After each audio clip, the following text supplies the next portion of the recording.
Om Swastiastu. Om Swastiastu.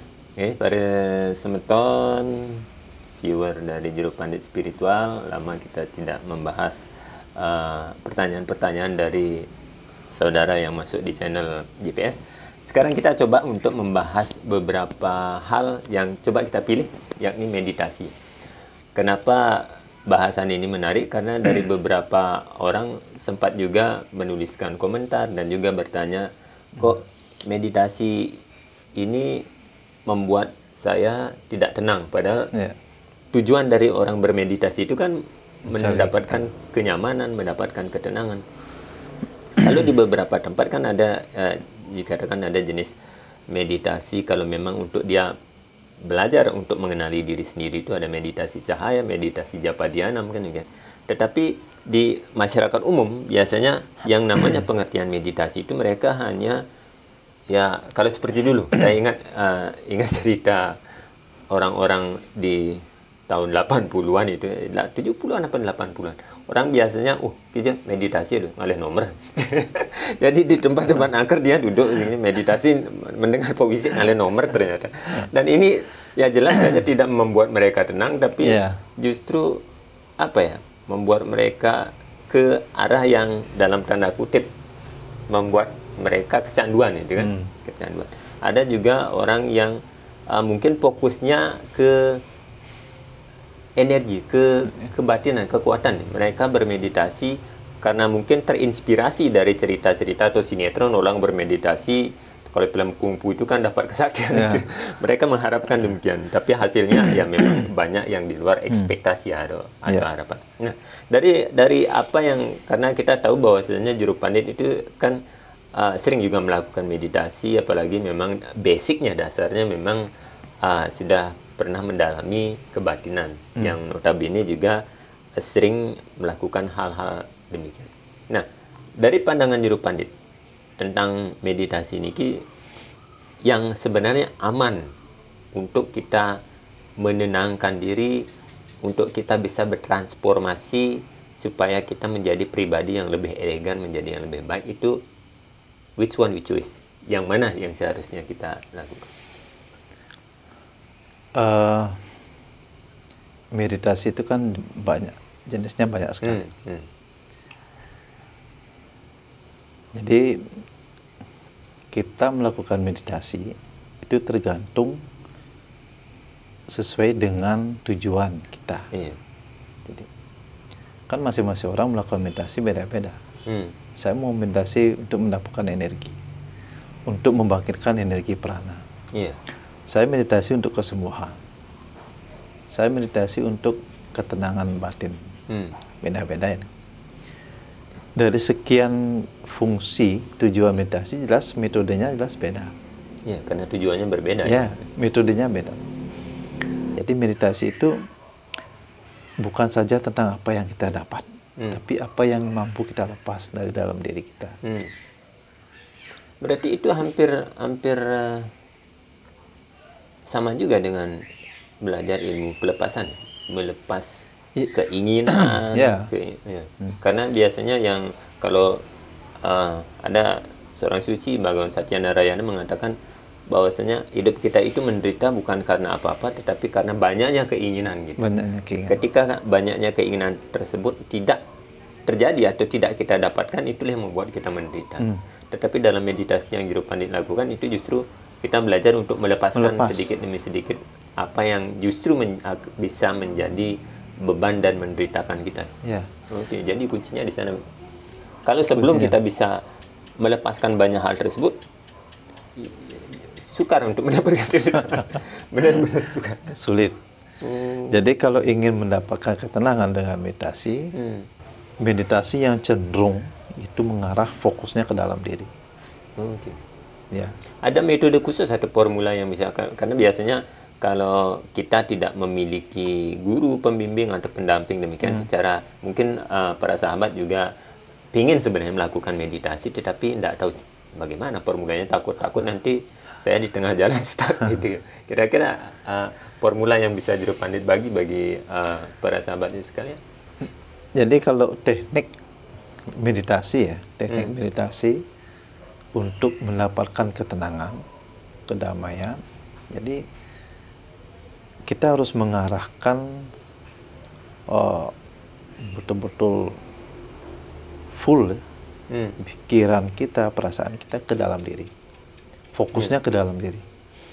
Jadi jangan kita membayangkan suatu hal yang ada di luar. Maksudnya gimana? Pikiran kita jangan mengarah ke luar dari dalam diri kita. Ya, kita harus fokus ke dalam diri. Nah, ini masalahnya. Karena biasanya yang namanya pikiran itu kan seperti monyet itu meloncat ke sana kemari. Sekarang di sini sudah besoknya di mana, di Denpasar, cepat sekali. Makanya kalau di Bhagavad Gita kan ada beberapa teknik yang disampaikan di sana. Untuk mendapatkan konsentrasi yang bagus, kita harus mengarah kepada satu fokus. Biasanya kalau di Bhagavad Gita kan dikatakan konsentrasinya mengarah ke ujung hidung. Bola mata ke sini, tapi konsentrasi kita mengarah ke cakra adnya. Tapi ini benar-benar bukan pekerjaan yang mudah ya. Saya sendiri pernah melakukannya seperti ini. Dalam artian meditasi kita tidak boleh memejamkan mata supaya tidak tertidur. Tetapi tidak boleh juga melotot supaya pandangan kita tidak terganggu kan. Makanya di Bhagavad Gita disarankan kita melihat ujung hidung. Jadi bola mata itu seperti istilah Balinya dileng ya, masuk. Tapi sulit sekali justru saya mencobanya. Kalau awalnya sakit ya, bola mata sakit. Nah itu tekniknya. Seperti penggambaran Dewa Siwa. Dewa Siwa kan demikian ya. Itu kan posisi dalam tidak terpejam tapi itu namanya posisi cakra. Nah selama proses meditasi itu kalau dalam beberapa hal misalkan yang baca itu kan misalkan meditasi cahaya itu kita menggunakan media cahaya. Jadi kita pikirkan cahaya itu memasuki mata, telinga, hidung, mulut, akhirnya kita berada dalam cahaya dan cahaya menyelimuti badan kita. Tapi dalam metode yang lain, kalau yang Juru Pandit praktekkan itu kira-kira apa? Sekali lagi karena meditasi ini berhubungan dengan pikiran dan pikiran kita itu sering kacau, sering kali melompat-lompat ke sana kemari. Untuk bisa mindfulness, kita bisa melihat diri sendiri itu supaya pikiran tidak terganggu. Media apa yang Juru Pandit? Media adalah kita fokus ke dalam diri. Melihat diri kita. Ya. Maksudnya gimana itu? Kita berpikir fokuskan bahwasanya kita ada di luar. ke dalam hati. Ke dalam hati fokuskan. Atau fokus ke raga. Kita melihat diri kita sendiri meditasi. Ya, kita fokuskan pikiran kita ke raga, pada jasmani, atau ke relung hati. Relung hati. Membayangkan pikiran kita bawa ke dalam, bawa ke dalam diri. Tidak ada mantra atau formula kata-kata tertentu, sugesti tidak ada. Langsung bawa ke dalam diri. Kita hanya fokus pencarian kita ke dalam diri. Jadi jangan membayangkan atau situasi di luar. Itu berarti kita melupakan yang di dalam. Ya. Tapi itu bisa menjadi gangguan sekali. Dalam artian memang tidak bisa melatih keterfokusan itu secara harus benar-benar latihan yang sering ya, rutin. Itu yang sangat membantu kalau kita ingin damai. Nah, ketika kita bermeditasi, memfokuskan ke dalam diri, itu kita sedang fokus kepada sang jiwa yang ada di dalam diri. Itu salah satu metode teknik meditasi untuk mencari jati diri. Itu kuncinya dia. Selama ini kita kan meditasi fokusnya keluar. Keluar dari dalam diri. Gitu. Tapi tidak kita melakukan meditasi sedikit sekali kita menyentuh ada yang ada di dalam. Sedikit sekali. Itu dah yang menjadi permasalahan kita, terutama kita masih sama sekali awam tentang dunia meditasi itu. Tapi ketika melihat saja, sepertinya misalkan kalau saya dulu nih, bahkan saya sering sekali bermain ke Wihara Buddha. saya terinspirasi kalau patung Buddha itu, kalau di Wihara Buddha Banjar kan ini kan meditasi. Pokoknya saya melihat wajah beliau tenang sekali. Saya idola sama Buddha dalam hal meditasi. Saya ingin memiliki wajah yang damai seperti sang Buddha itu. Makanya saya dulu sering sana meditasi, tapi karena tanpa pembimbing ya sudah, hasilnya juga tidak seberapa. Kalau meditasi kita melakukan meditasi. Jadi fokusnya kita membayangkan yang ada di luar. Kalau dia meditasi dulu, apalagi meditasi japa, yang saya bayangkan itu dewa-dewa ada di langit. Banyak dewa seolah-olah melihat diri kita meditasi gitu. Ternyata kalau yang namanya meditasi nama semaranam, bukan, itu metode yang salah. Terlalu banyak penggambaran yang bikin kita bingung Ya, sendiri. karena itu namanya kan mencari Tuhan di luar. Prawarti. Kalau kita ingin mencari Tuhan yang ada di dalam, kita harus menempuh jalan niwarti. Gitu. Ya, niwartinya. Jadi kita tidak membayangkan yang di luaran sana. Cukup kita membayangkan dan fokusnya ke dalam diri. Jadi ketika kita fokus ke dalam diri, kita itu sedang fokus kepada sang jiwa itu sendiri. Nah, untuk memfokuskan ini kalau memang belum terlatih ya sulit. Karena memang seperti yang Hirupandit tadi bilang, jalan pravirti ini kan misalkan kadang sudah dari kecil kita ditanamkan demikian. Tuhan itu outside, Tuhan itu ada di luar diri kita. Padahal yang kita cari kemana-mana tidak ada di mana-mana, justru ada di dalam. Dalam kita lupa untuk melihatnya. Nah, ini ya tentu pekerjaan yang sulit sekali kalau kita tidak melatih. Kalau ini kita pahami, kita menemukan harta karun sebetulnya. Jadi harta karun yang sesungguhnya itu ada di dalam diri kita. Buana alit apa yang ada di Buana Agung sebenarnya. Kalau ingin menemukan mujizat yang ada di luar sana, kita harus membangunkan yang di sini dulu. Bangunkan dulu dia yang di sini. Kalau ini sudah bangun, sang jiwa itu sendiri, kalau kita percaya bahwa Atman itu adalah percikan Tuhan, jadi yang ada di dalam ini kan bukan yang lain, bahwa Tuhan itu sendiri kan. Kalau itu secara Hindu konsepnya. Dan ketika kita menyadari bahwa di sini ada Tuhan yang satu dan di tubuh makhluk-makhluk yang lain juga ada, berarti kita ajaran Tattva Mas itu berjalan dengan baik. Kita menyadari Tuhan melingkupi segalanya. Tapi ini sekali lagi memang tingkat pemahaman spiritual yang tinggi dan perlu banyak waktu untuk proses tersebut. Sama seperti sang Buddha. Buddha kan memiliki banyak guru. Tapi pada akhirnya beliau sendiri yang menemukan. Ketika beliau menemukan dirinya sendiri di dalam dirinya itu. Ya, tidak lain adalah sang jiwa itu sendiri. Makanya kalau ketika kita sering melakukan meditasi, fokusnya ke dalam diri, itu efeknya sangat luar biasa. Terasa nanti outputnya itu bersinar. Kalau kita berjapa, kita mengucapkan dan mengingat nama-nama suci Tuhan, itu mengarah keluar.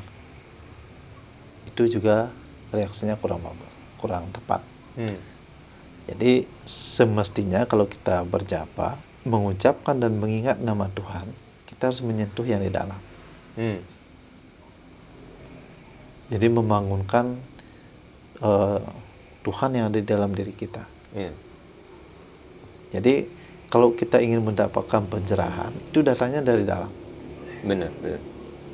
Seperti itu dah kata kalau di organisasi kan ada istilah suprabatam, itu membangunkan kesadaran ilahi yang ada dalam diri kita sendiri. Di sini dulu baru kita bisa melihat di luar sebagai sesuatu yang sama. Nanti cahaya niki kan akan menyebar dari dalam, terus menembus keluar kan itu. Iya. Jadi kekuatan yang di luar bisa juga kita gunakan untuk menyentuh yang di sini. Misalkan kalau kita meditasi ya, ketika kita meditasi ada suatu cahaya yang kita lihat, bisa itu kita masukkan ke dalam diri kita. Bisa kita masukkan dia, seolah-olah dia masuk ke dalam diri kita. Jadi cahaya ini yang bisa membantu untuk membangunkan di sini. Ya. Setelah itu kita olah dan kita pancarkan keluar. Kita pancarkan keluar. Ya. Jadi, makanya ada istilah Padma Ring Hardaya. Jadi pujalah Tuhan yang ada dalam hati kita. Manasa bajare guru cara namanya. Jadi pujalah guru yang ada dalam hati. Nah itu kalau ingin mendapatkan meditasi kedamaian, ketenangan dengan jalan meditasi. Jadi kalau kita ingin mendapatkan ketenangan, kedamaian dengan jalan meditasi, tetapi metodenya kita tidak tahu, tetap itu tidak akan bereaksi. Iya. Jadi ya saya kira itu juga yang selama ini coba saya tangkap, coba saya analisa, dalam artian ketika saya bertemu dengan orang-orang yang penekun spiritual, mungkin biasanya meditasi, orang-orang Buddhis itu biasanya kan seringkali meditasi. Keseharian mereka dulu biasanya kalau tiang sore main ke Wihara Banjar itu orang meditasi jalan, pelan-pelan sekali jalan supaya tidak menginjak semut, itu dia meditasi. Pokoknya orang-orang yang sering melakukan meditasi itu biasanya ketika tadi katakan bisa memancarkan aura keluar tubuhnya, orang-orang yang di sekitarnya itu nyaman ya. Merasa nyaman, demen ngajak ya, ngobrol enak, temperamen pembawaannya juga kalem, humble, itu jadi orang-orang yang memang sudah terlatih meditasi demikian ya. Seperti wajah Sang Buddha itu, pokoknya saya kalau membayangkan Sang Buddha itu damai sekali, wajahnya damai sekali. Orang-orang yang meditasi seperti Jeruk Pandit itu kan tampak tidak temperamental lah, setidaknya sudah bisa mengontrol emosi walaupun belum sepenuhnya, tetapi ada rem ya, kita sudah bisa pegang rem. Itu sebenarnya. Nah meditasi ini harus sering kita lakukan semestinya. Sama halnya kalau kita belajar mengemudi. Jadi kendaraan itu kan rodanya 4. Tetapi kalau bagi pemula, walaupun rodanya 4, kalau baru belajar tetap dia tidak stabil. Pasti goyang dia. Nah, dalam meditasi juga seperti itu. Pasti tapi awal pasti itu, tetapi dengan latihan yang loncat sini, pikirannya terus. Tapi kalau kita sudah sering melakukan meditasi, itu akan menjadi hal yang mudah untuk kita kontrol. Bagaimana caranya mengarahkan pikiran agar betul-betul terpusat. Oke, saya kira ini menjadi bahasan yang cukup menarik kita pada malam hari ini. Semoga teman-teman yang memiliki ada niatan untuk melakukan tersebut atau ingin mencicipi rasa ketenangan, rasa bahagia sebagaimana yang Jeruk Pandit sudah alami, setidaknya ini kita menjadi motivasi bagi kita semua. Karena kalau kita mencari sesuatu yang lain, dalam artian mencari fokus pada energi, fokus pada kekuatan, kejumawaan, hal-hal yang masih memerlukan pengakuan dari orang lain, justru kita bisa tersandra oleh rasa kekecewaan manakala apa yang kita harapkan itu tidak sesuai dengan ekspektasi. Tetapi ketika kita hanya memang fokus ingin mencari kebahagiaan, ketenangan, maka salah satu jalan yang bisa kita rekomendasikan pada malam hari ini berdasarkan juga pengalaman dari Jeruk Pandit itu adalah meditasi. Meditasi. Jadi ya tadi yang sudah dibabarkan oleh Jeruk Pandit saya kira cukup jelas juga. Mungkin ada tambahan terakhir mungkin Jeruk Pandit untuk lebih memberikan pesan yang lebih mendalam, terutama bagi semeton yang memang sebenarnya saya ingin sekali melakukan meditasi. Saya ingin merasakan kebahagiaan orang-orang yang pernah melakukan meditasi. Tips yang bisa Jero Pandit bagi para semeton, silakan. Kalau ini mungkin tips ya buat kita semua dan buat semeton yang mungkin sangat menyukai meditasi tetapi belum menemukan esensi hakikat dari meditasi itu. Intinya kita melakukan dengan tekun. Jadi di sini adalah kedisiplinan. Seperti yang tadi saya sampaikan, ibarat kita belajar mengemudi. Kalau kita sering melakukan meditasi setiap hari, jadi jangan lama-lama, 10 menit lah, minimal 10 menit. Kalau itu betul-betul kita lakukan dengan baik, jadi hari demi hari tingkatkan, pasti bisa. Nah, jadi kalau ingin mendapatkan kedamaian, ketenangan, untuk bisa lebih mengontrol emosi, meredam ego, jadi lakukan teknik meditasi itu yang tadi kita bahas. Jadi jangan fokus keluar. Pencarian kita bukan keluar, tetapi sesungguhnya pencarian kita adalah ke dalam diri. Sentuh, jadi sentuh dia, sang jiwa itu dengan pikiran, dengan batin kita. Jadi sentuh, kalau kita sentuh dia sehari-hari, terus sentuh, sang jiwa itu akan mulai bangkit ya. Karena sang jiwa itu sudah mulai mendapat perhatian. Karena selama ini kita belajar ilmu pengetahuan, itu kan pelajaran yang kita dapat dari luar. Nah, jadi kalau meditasi ingin mendapatkan yang namanya betul-betul kedamaian di dalam diri kita, itu yang kita sentuh. Jadi fokuskan ke dalam diri. Ini namanya jalan niwerti. Kalau kita sedang fokus ke dalam diri, itu artinya kita sedang menyentuh sang jiwa kita. Kalau di Hindu disebut Atman. Jadi Atman itu tiada lain adalah Tuhan itu sendiri. Sentuh gitu. Jadi tidak usah lama-lama, 10 menit setiap hari sentuh dia, fokuskan ke dalam diri. Jadi kalau tidak bisa ke dalam diri, bayangkan ke hulu hati. Kan di sini tempatnya. Terus bayangkan dia, sentuh ke dalam. Jangan membayangkan yang di luar. Jangan membayangkan yang di luar. Jadi harta karun yang sesungguhnya itu ada di sini. Kalau ini sudah sering kita sentuh, dia lambat laun akan memancarkan cahaya. Cahaya ini adalah yang nanti berkoneksi dengan yang di luar. Jadi baru kita akan betul-betul merasakan yang namanya manfaat dari meditasi itu. Itu namanya meditasi. Kalau bahasa kerennya mindfulness ya.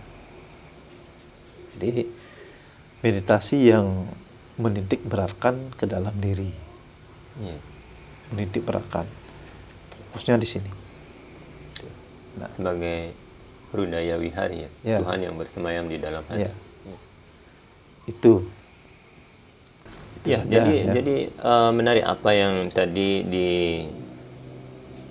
disampaikan oleh Jero Pandit sebagai closing statementnya, bahwasanya ketika kita selama ini sering abai terhadap kebahagiaan yang ada di dalam, kita jarang menyentuh sang jiwa yang ada di dalam, sehingga dalam berbagai proses meditasi yang mungkin kita lakukan, kita belum benar-benar mencapai apa yang disebut dengan ketenangan.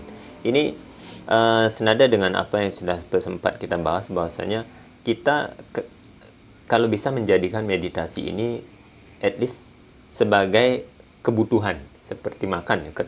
Kalau jasmani saja kita memerlukan makan setidaknya 2 atau 3 kali sehari. Kalau kita tidak makan, kita merasakan sesuatu yang menyiksa sekali. Nah, jika meditasi ini kita jadikan sebuah kebutuhan yang urgent juga bagi sang jiwa, karena tubuh kita terdiri dari jasmani dan rohani. Ada jasmani yang sudah kita perhatikan dengan makanan material, tetapi ada juga rohani yang perlu kita berikan siraman rohani dengan meditasi. Itu akan bisa membuat kita lebih nyaman atau membahagiakan.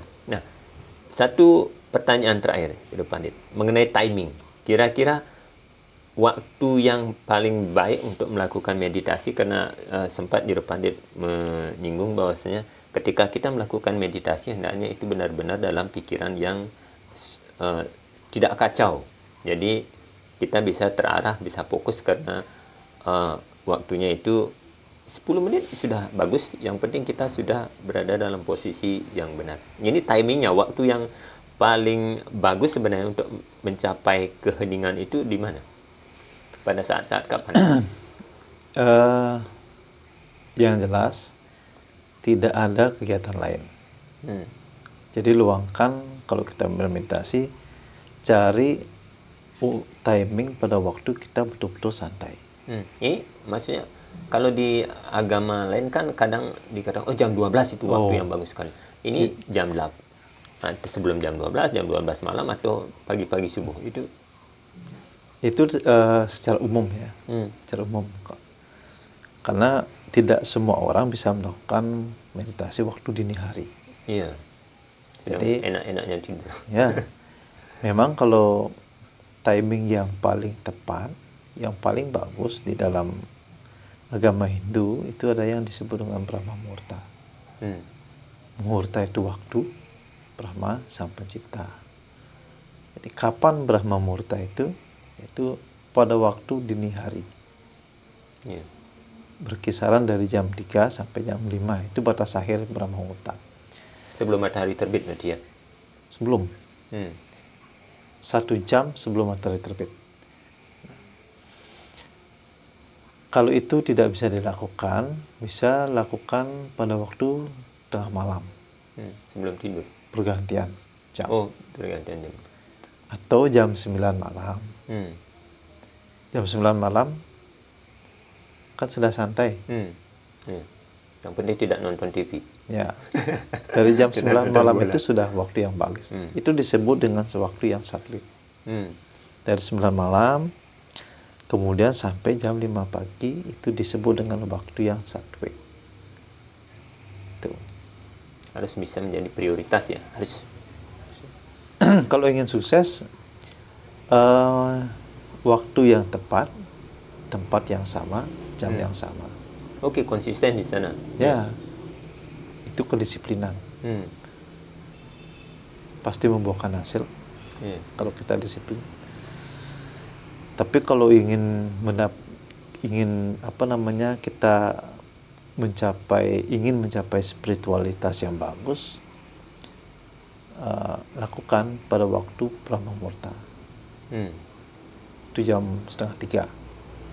Waktunya dari jam 2:30 sampai jam 5 pagi. Karena masih benar-benar hening, jam-jam sekian. Polusi udara sedikit, kemudian hening, sepi situasi. Nah, itu sangat bagus sekali. Itu waktu yang paling baik dalam agama Hindu. Iya. Baik, demikian pembicaraan kita tentang beberapa cara meditasi dan juga opsi-opsi lain yang bisa mungkin menjadi pilihan saudara semesta yang lain untuk kiranya bisa mungkin nanti coba mulai dipraktekkan. Semoga apa yang kami perbincangkan, kita bahas pada malam hari ini bisa menjadi inspirasi untuk memulai sesuatu yang baru di tahun baru ini. Demikian yang bisa kita bawakan pada malam hari ini. Mohon maaf jika ada kata-kata atau penyampaian kami yang keliru. Kita akan tutup dengan Paramisanti. Semoga pikiran yang baik datang dari segala arah. Om Santi, Santi, Santi, Om.